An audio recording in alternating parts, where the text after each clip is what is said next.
Italy के पूर्व PM Silvio Berlusconi का पुतिन पर हमला। कीव में नई सरकार बनाने के लिए पुतिन ने यूक्रेन को युद्ध में धकेला। पुतिन यूक्रेन के खिलाफ कभी जीत पाएंगे नहीं, कहा इटली ने।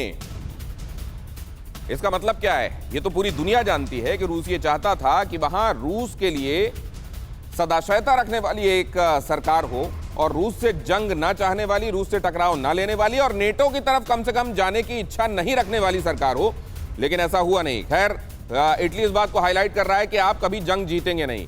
अगर ऑब्जेक्टिव ये भी है कि आप वहां पर अपनी सरकार विक्टर यानुकोविच जैसी बिठा दें, तो क्या वो भी नहीं हो पाएगा? जितेंद्र सर, ये ऑब्जर्वेशन क्या कहता है? ये यूक्रेन के लोग और रूस के लोग दोनों एक ही उसके लोग हैं।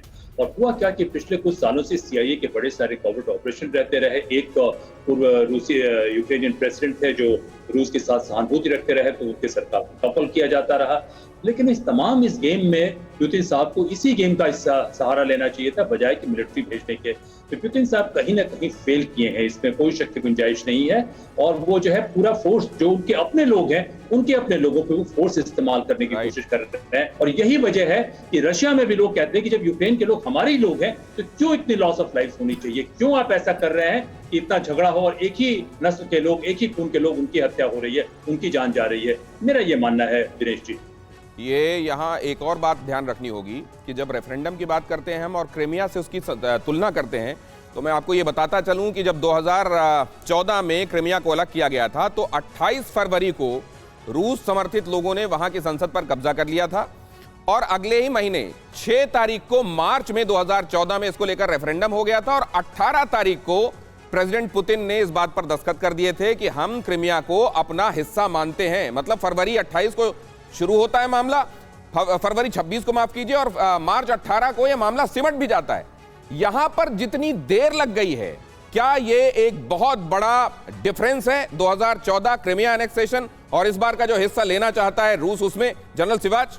हाँ बिल्कुल, देखो दिनेश, 2-4 बातें हैं। क्रीमिया और डॉनबस के इलाके में अगर हम डिफरेंस देखें कि जो क्रीमिया है वो हरदम ही रूस का हिस्सा रहा है। जब वो सोवियत यूनियन था तो ज़्यादातर 70% रशियन स्पीकिंग है, रशियन पॉपुलेशन ज़्यादा क्रीमिया में। जब 2014 में रूस ने क्रीमिया को लिया यूक्रेन से, तो कोई ज़्यादा सेटबैक नहीं हुआ। सब ने समझा था कि पॉपुलेशन जो है वो ज़्यादा रशियन है और वो पॉपुलेशन भी चाहती थी रूस से मिले। मगर ये अभी जो डॉनबस का इलाका है, लुहांस्क और जापोरिजिया, खारासोन और उड़ीसा, इसके अंदर 40 से 50 रशियन स्पीकिंग तो हैं, मगर यूक्रेन के भी हैं। ये भी समझना पड़ेगा। बड़ा डिफरेंस बता रहे हैं जनरल सिवाच। और एक बार मैं अपने दर्शकों के लिए मैं दोहरा दूं, क्रीमिया के मुकाबले यहां रूस समर्थित लोगों की संख्या कंपैरेटिवली कम है। ये एक बड़ा डिफरेंस है।